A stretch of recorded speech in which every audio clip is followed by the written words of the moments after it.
19 मई 2019 सुबह का वक्त था। अंजना के मायके में सब कुछ सामान्य चल रहा था। तभी अचानक एक फोन कॉल आता है। कॉल अंजना के ससुराल से था। दूसरी तरफ से आवाज कांप रही थी, घबराई हुई थी। सिर्फ इतना कहा गया, आप सब जल्दी ललितपुर आ जाइए। कोई साफ जवाब नहीं, कोई पूरी बात नहीं, बस एक अजीब सा डर और एक अनजाना खतरा। फोन कटते ही पूरा परिवार बिना कुछ सोचे समझे निकल पड़ता है। किसी को अंदाजा भी नहीं था कि जिस घर की तरफ वो भाग रहे हैं वहाँ उन्हें क्या देखने को मिलेगा। 3 घंटे बाद जब वो लोग ललितपुर पहुंचते हैं तो घर के बाहर पुलिस थी, भीड़ थी, शोर था। अंजना के पिता सबसे पहले अंदर गए। वो सीधा अपनी बेटी के कमरे की तरफ भागते हैं, लेकिन जैसे ही कमरे का दरवाजा खुला वो एक पल भी वहाँ खड़े नहीं रह पाए। उनके पैर कांप गए, आंखों के सामने अंधेरा सा छा गया। वो बिना कुछ बोले बाहर निकल आए। आखिर उस कमरे में ऐसा क्या था, क्या हुआ था अंजना के साथ? ये है अंजना लामा केस, नेपाल का वो मामला जिसने पूरे देश को झकझोर के रख दिया।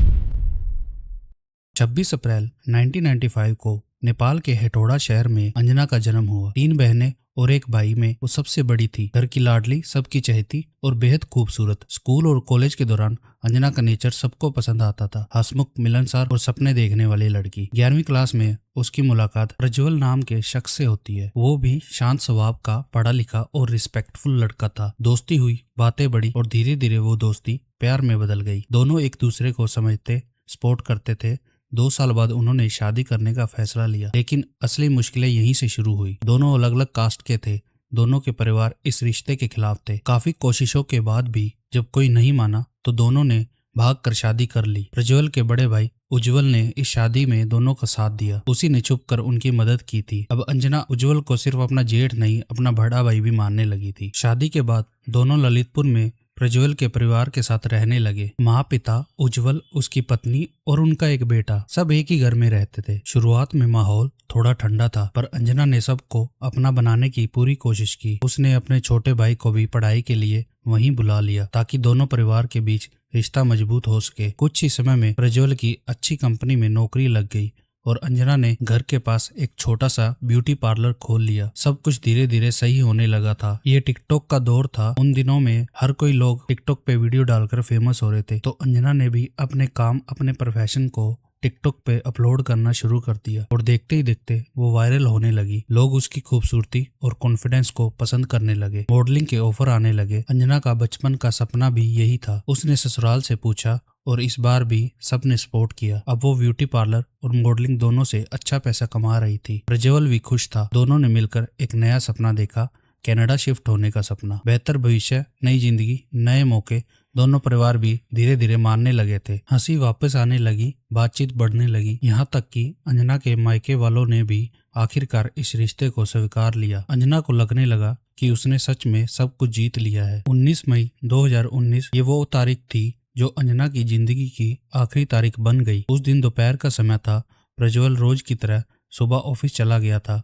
घर में उस वक्त सिर्फ 3 लोग थे, अंजना, उसकी सास और उज्जवल। अंजना घर के पास लगे वाटर टैप पर पानी लेने गई थी, लेकिन वहां पानी नहीं आ रहा था, तो वो बिना पानी के वापस लौट आई। घर आकर वो सीधा अपने कमरे में चली गई। थकी हुई थी, इसलिए बेड पर जाकर लेट गई और अपना फोन देखने लगी। आमतौर पर अंजना हमेशा अपना कमरा अंदर से लॉक करके रखती थी, लेकिन उस दिन उसने लॉक नहीं किया था। यही वो छोटी सी गलती जिसकी कीमत उसे अपनी जान देकर चुकानी पड़ी। उज्जवल उस वक्त घर की बालकनी में खड़ा था। वो सब कुछ देख रहा था, अंजना को बाहर जाना और फिर वापस आना और फिर कमरे में अकेले चले जाना। उसके दिमाग में पिछले कुछ दिनों से एक ही सोच घूम रही थी, इस लड़की को खत्म करना है। वो सीधा अपने माता पिता के कमरे में गया और वहां से एक बड़ी तेज धार वाली खुखरी उठा लाया। फिर बिना कोई आवाज किए अंजना के कमरे की तरफ बढ़ा। कमरे के अंदर अंजना बेड पर लेटी थी, फोन में बिजी। उसे बिल्कुल अंदाजा नहीं था कि उसके पीछे मौत खड़ी है। उज्जवल ने एक पल भी नहीं सोचा। उसने पीछे से खुखरी उठाई और सीधा अंजना पर वार कर दिया। जैसे ही अंजना ने खुद को बचाने के लिए अपना उल्टा हाथ आगे किया, खुखरी इतनी तेज थी कि उसका हाथ कर जमीन पर गिर गया। अंजना जोर से चीखी। वो बेड से उठने की कोशिश करने लगी, अपने हाथ पैर से खुद को बचाने लगी, लेकिन उज्जवल रुकने वाला नहीं था। वो लगातार उस पर वार करता रहा। कुछ ही मिनट में पूरा कमरा खून से भर चुका था। खून ज्यादा बह जाने की वजह से अंजना बेहोश हो गई, लेकिन उज्जवल को डर था कि अगर अंजना दोबारा होश में आ गई तो सबको बता देगी। इसलिए बेहोशी की हालत में भी उसने अंजना पर करीब 20 से 25 बार वार किए। इतनी बेरहमी से हमला किया गया था कि अंजना का सर उसके धड़ से लगभग अलग हो चुका था।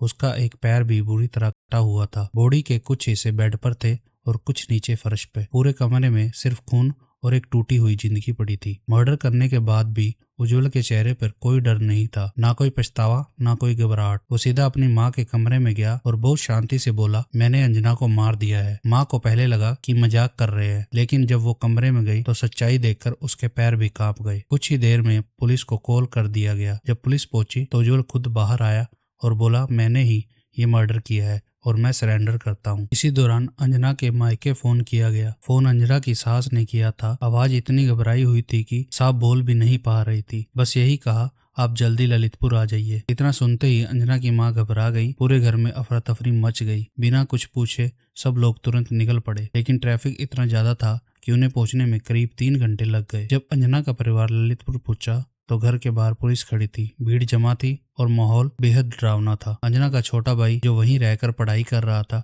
फूट फूट कर रोने लगा। एक पुलिस वाले ने अंजना के पिता को अंदर चलने को कहा। उज्जवल को अरेस्ट कर लिया गया था। पूरे घर को सील कर दिया गया। पुलिस ने सबूत इकट्ठा करने शुरू कर दिए थे। बुखरी खून से सने कपड़े, कमरे की दीवारें, फर्श, बेडशीट, हर चीज फोरेंसिक जांच के लिए भेज दी गई। पोस्टमार्टम रिपोर्ट भी आ चुकी थी। रिपोर्ट में साफ लिखा था कि अंजना की मौत दोपहर 1:30 बजे के करीब हुई थी। मौत का कारण था बहुत ज्यादा खून बह जाना और सिर पर गंभीर वार। उसके शरीर पर करीब 20 से 25 गहरे घाव थे, जिनमें से कई इतने खतरनाक थे कि डॉक्टरों के मुताबिक वो किसी एक इंसान का गुस्सा नहीं बल्कि अंदर भरी नफरत दिखा रहे थे। अब पुलिस के सामने सिर्फ एक सवाल था, आखिर उज्जवल ने ऐसा सब क्यों किया? जब उज्जवल से पूछताछ हुई तो शुरू में वो बिल्कुल शांत था, ना रोया, ना पछताया, ना कोई डर, जैसे उसके लिए ये कोई अपराध नहीं बल्कि एक सही फैसला था। धीरे धीरे उसने जो बातें बताई वो और भी डरावनी थी। उज्जवल ने कहा कि उसे अंजना का फ्रैंक नेचर बिल्कुल पसंद नहीं था। लोगों से खुलकर बात करना,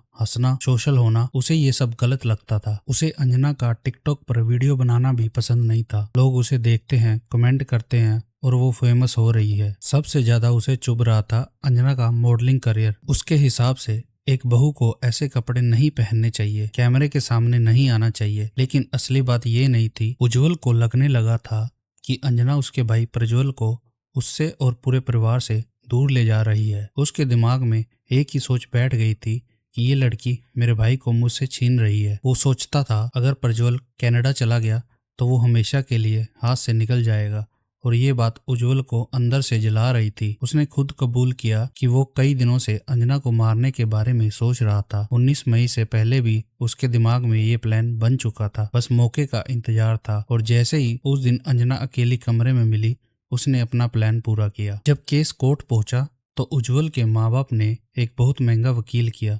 पूरी कोशिश की कि किसी तरह उज्जवल को मानसिक रूप से बीमार साबित किया जाए। कभी कहा गया कि वो डिप्रेशन में था, कभी कहा गया उसे गुस्से की बीमारी है, कभी कहा गया उसे खुद नहीं पता होता कि वो क्या कर रहा है। लेकिन सबसे बड़ी दिक्कत ये थी कि उज्जवल ने शुरू से ही अपना जुर्म कबूल लिया था। उसने कभी नहीं कहा कि वो निर्दोष है। ये केस करीब 2 साल तक चला। अंजना के माँ बाप हर तारीख पर कोर्ट आते थे।